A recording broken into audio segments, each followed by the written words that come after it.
week or so ago, Adani Just a little bit more.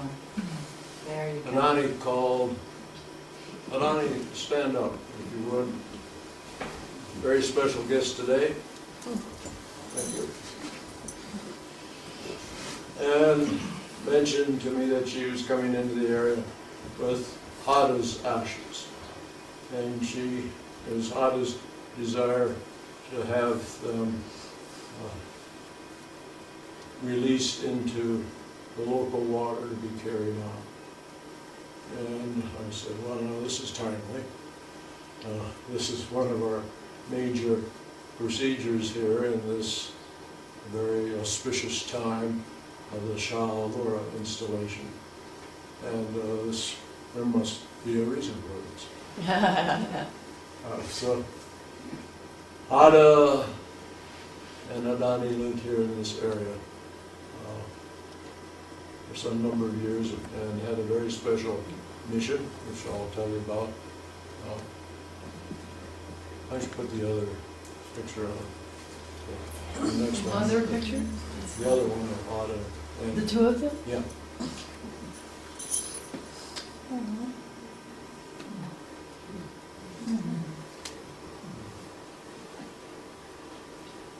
I don't know where I'm supposed to. If you, right there, that's good. If you stand in front of your chair, you're in great shape. Hada had a profound vision. I'm going to summarize it.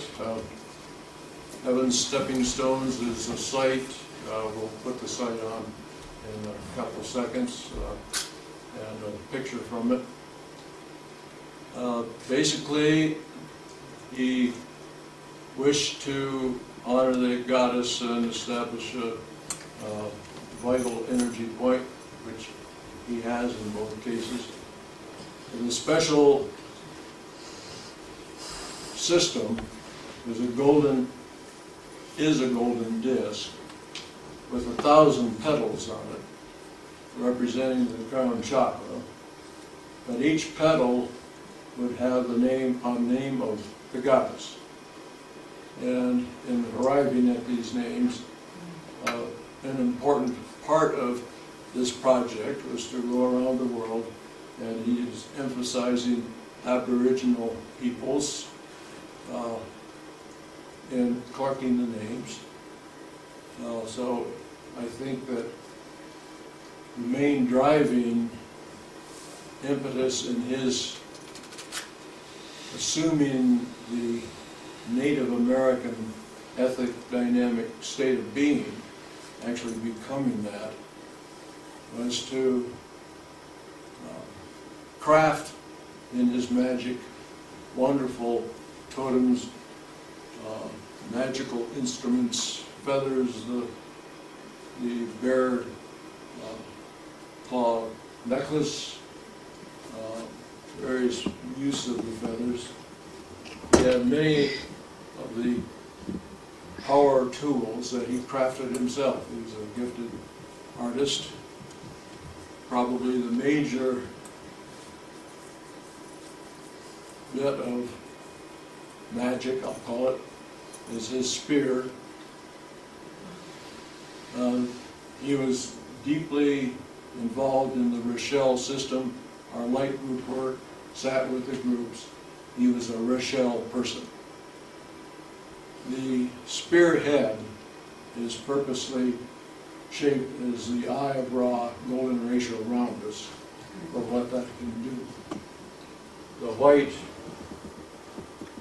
bone needle is that which he went through the... Just so everybody can see it while you're talking about it, we'll turn it back. through the Sundance routine, which took him a number of years to go through. That's the one where you pin the buffalo's head on, and drag it along, and you pinned up, and it's an authentic native procedure. So I went through that, and that was a major achievement in taking on this state of being and the energetic empowerment of it.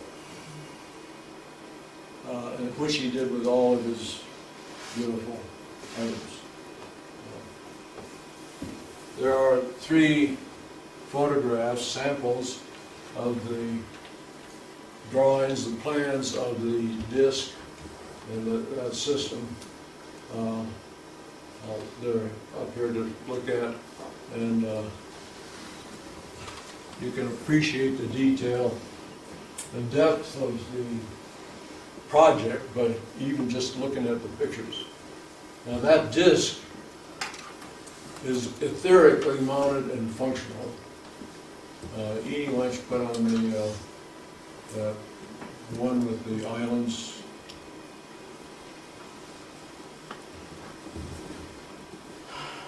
Yeah.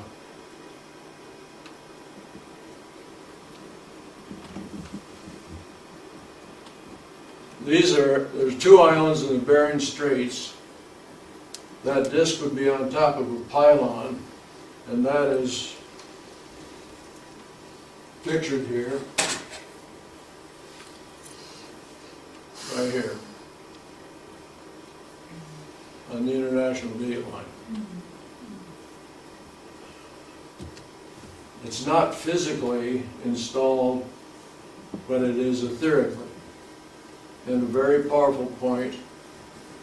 And this is, I think, one reason, or the primary reason, why Adani is here, and we're making this special recognition of his accomplishment. And I want to show you that to you on the grid system here in a minute or two. Let's take a look at his site. What do you want me to do? Back that off? Just take that down and put up the other, the one with his website. Okay. Not one of those? No, I really know what you're talking about. well, This would be? that. Yes. This is from his site. Go on down and take a little bit. This is a picture of the discus with 1,000 petals on it. Okay, go on back up again. If you want to copy down his site, well, you can search for it, but you type in the Art Foundation.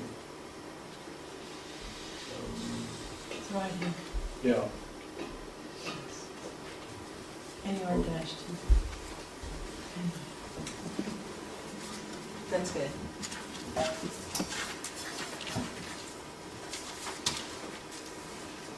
Okay, let's go to Beuhler.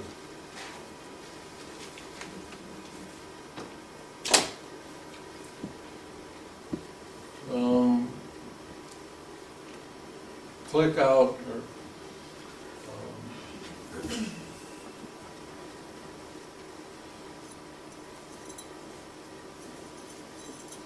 up at the top, go on all the way up the top.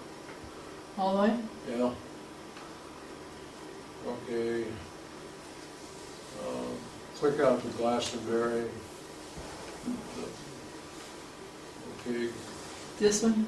Yeah, that, okay. Okay, take out the, oh, that's good enough. Let's leave it the way it is. Okay, let's, Would you like to get a little more like this? You don't want the ocean, right? well, wait a minute.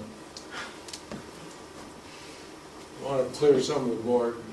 For right now, take off the, the Kara, yeah. This one or Well, this that one? one, right there. Okay. Now, move in on this area.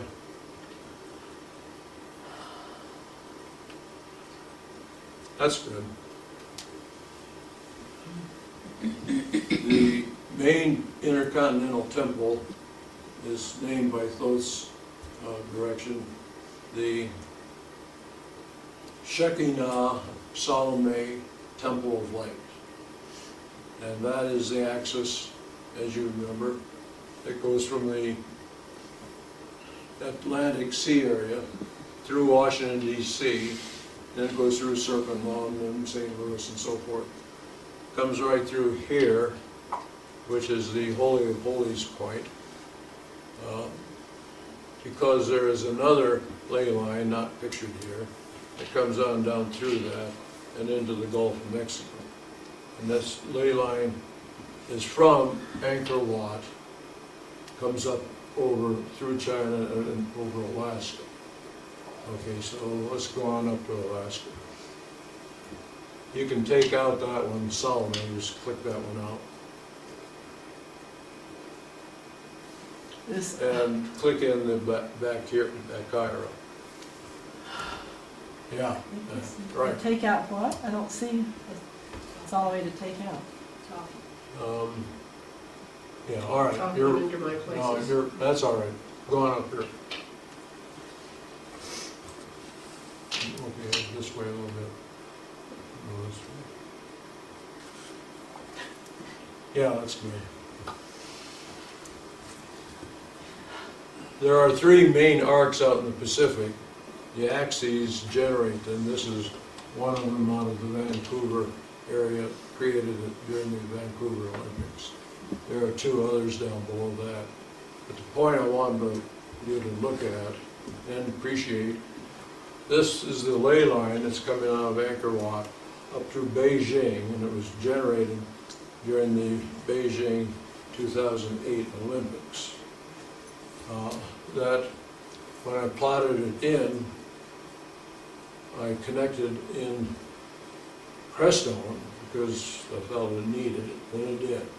It goes precisely through the Wyoming chakra area, but I was very surprised to see that it went through Hada's project.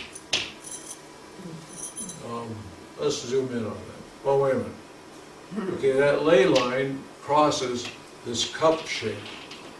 That cup grid had already been set in place by 1,000 million etheric bees, making bee lines all over the place, and established this grail format at precisely that angle. Here's the axis that it generated on, which is the main arc axis, to this point, and then it tilted at that angle, which then locks in on the Red Le Chateau area, which is an important connection in the forebrain here. All right. So this cup's lip area is anchored in by Hada's disc. So let's zoom in on, just take a look at the islands.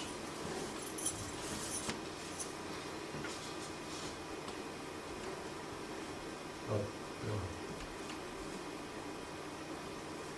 Where is it though? Where am I headed for exactly? North. Oh. Go north. Go north to Alaska. Divine Mother Pylon. Yeah, okay, that's good. Oh my.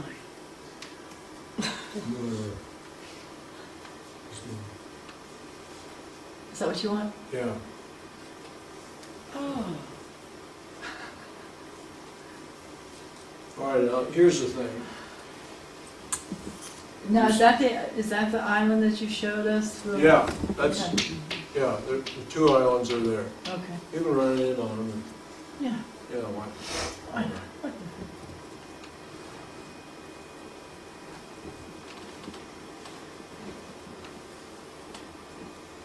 More? Oh, that's good enough. Here's one island, here's the other, and that's where it's going.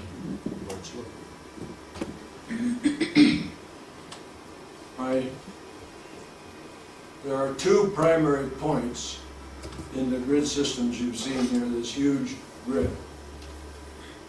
The Holy of Holies point is the point that connects those two ley lines, as I showed you. The other main point in that whole system is hot as disk. Hmm. So try and feel that. And the core state of being is the goddess expressed as 1,000 petals with 1,000 names. Now in the Rochelle Judeo-Christian formats, the letter Aleph, the bull, is number 1 and 1,000. That's the divine function in the Rochelle system.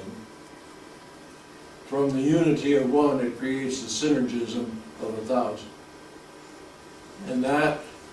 And when you look up the definition of Aleph, it says that it can create 1,000s.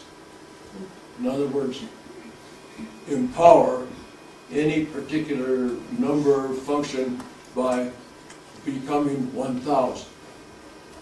All right, so that is a special master number. It creates a master level of anything that it decides to empower. All right, so this 1,000 thing is more than just a crown chakra correlation. Thoth says, yeah, the thing that the whole matrix is active, it's hot, and the thing is that I don't know what other system right now in the planet is loading as much over as large an area as this particular system. So the matrix here is being continually upgraded with that whole axis of the whole temple system, as is the Holy of Holies, the hummingbird. All right, so I think that no more questions. Any other? Okay, let's, thank you. I'm just trying to get as close. Okay, let's take a look at White Eagle. Just a minute, Bill. There. You can really see the Oh, yeah. landscape. Okay. Okay. Let's take a look at White Eagle. I'd like to introduce you a little bit to Eagle. White eagle. Owners Brian and Oh, I'm looking for a white eagle.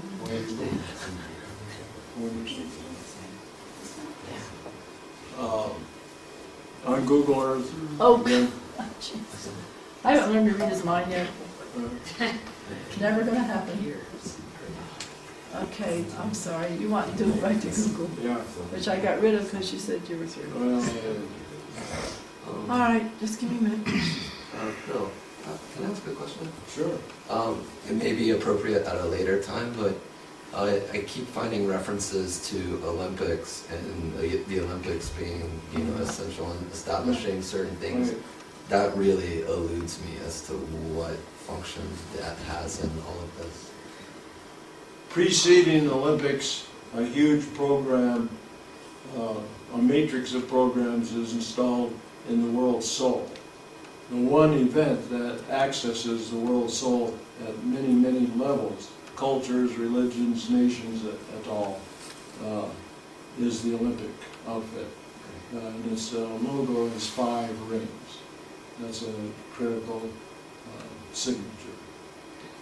And that is exactly what's happening with what's happening now with the London Olympics, which is 4 days after our event. Okay, zoom in on that. Well, okay, just a minute. Well, out a little bit, let's take a look at the whole view first. You've seen, some of you have not seen this before, and you need to know why we're here, what we're doing, what's going on.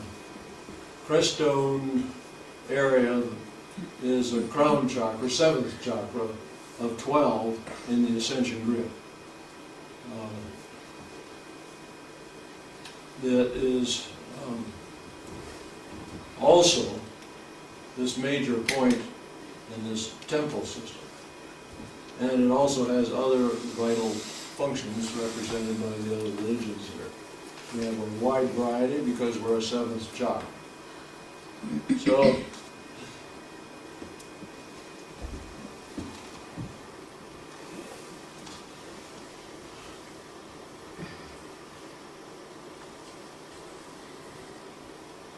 here we have the Chart labyrinth and the ziggurat. Up here we have the White Eagle matrix. These are primary poles for a Rochelle grid system that goes on up over the mountains. The center area here is an etheric pillar of flame, has 100 levels in it. There's a dove that's in the top part of the flame, and it has a ring of 40 or more, it's variable, fires around it.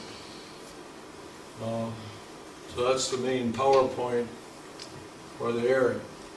So the two labyrinths, which we're going to walk both, we're using them to activate this whole area, upgrade it for its chakra effect and its other actions.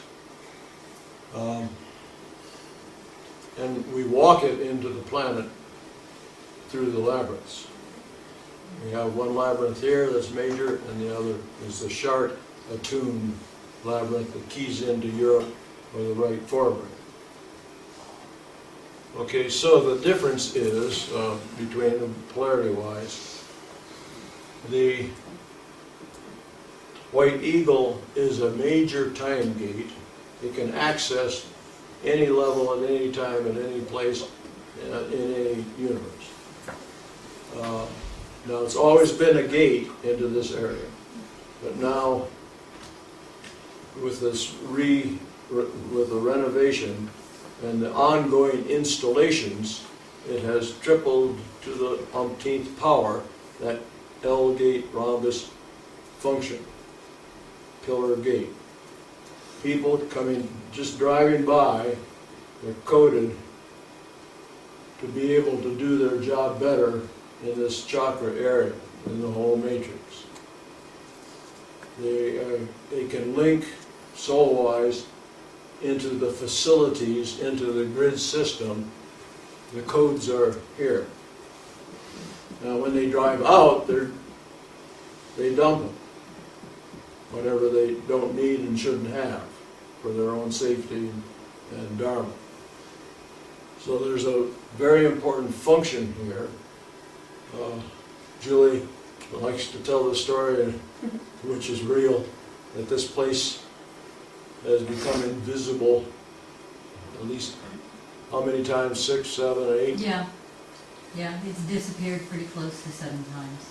Multiple individuals as well as large groups of people. People that have already checked in know where it is. They passed it 6 times, couldn't see it. They knew where it's supposed to be, but it wasn't there. So this place gets around physically. Okay, so the particular area then can pull in anything that's needed for this, for all the organizations and so forth. It's a universal time axis gate, past, future, and it's dynamic, always changing, upgrade. The other chart labyrinth that we're going to walk and activate or use is keyed into the chart, obviously, at the correct angle of 46 degrees or northeast, not east, northeast. Originally on Elnath, but you've all been briefed in that. The Taurus, and that great big L in Taurus, is a primary one that this keys in on both of the labyrinths. The Taurus is the goddess, I've explained that already, relative, and Isis relative to Orion, or Osiris. Okay, so the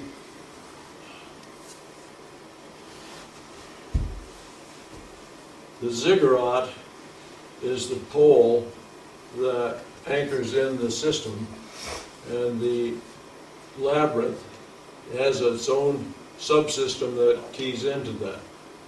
The subsystem, a little harder to see here.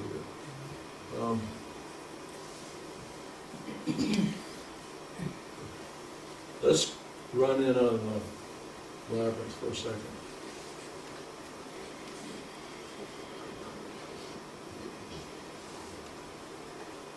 Oh, okay, down. Move it down that way a little bit. There's a primary equilateral triangle grid. The sharp labyrinth is the shin pole in that. The stupa anchors it here, and Shumei is the apex of that particular grid.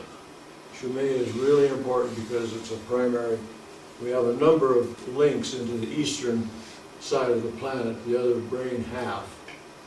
However, Shumei has a very active program that reaches out probably for more people on a wider universal basis with their particular dynamics in that area.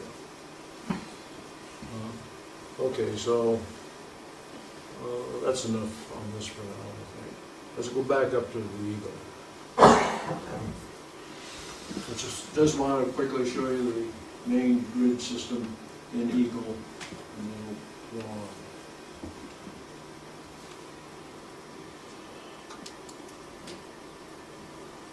You want the close-up of that Yeah, now? zoom right in.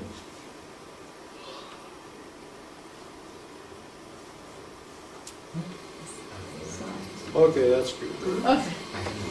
Close enough. All right, here we have the fire pit, which is right out here. That sets an axis through the building to this point. Now, Judith, when she made these labyrinths last year, had no idea about this grid. Okay, this sets up a model for the Taurus constellation. We first noticed it with the red stone placed here, representing the red star Aldebaran in the Hyades. Checking the geometry, it's precise to this large stone right here, which is a primary one for the whole system, as the apex of the Hyades. That's the V that generates the horns. And if you remember the lecture, Aldebaran, the red star, sets up the veil of Isis, and so forth. So checking, and it's the exact offset from the horns. Here are the horns going out. This is the primary middle axis, and the L shift, and the larger scale, L, is the sand dunes area. The sand dunes is a hot spot because the ancient temple in the valley that was time imploded into sand or dust has blown all into that sand dunes area and has empowered it with the energetics of that ancient temple. So when you link that in nonlinear time also, that whole thing is functional. So that, and particularly if you're doing it with a time gate. So that, those dunes are more than would appear, and Thoth had us install the system, this whole system, down there in the dunes.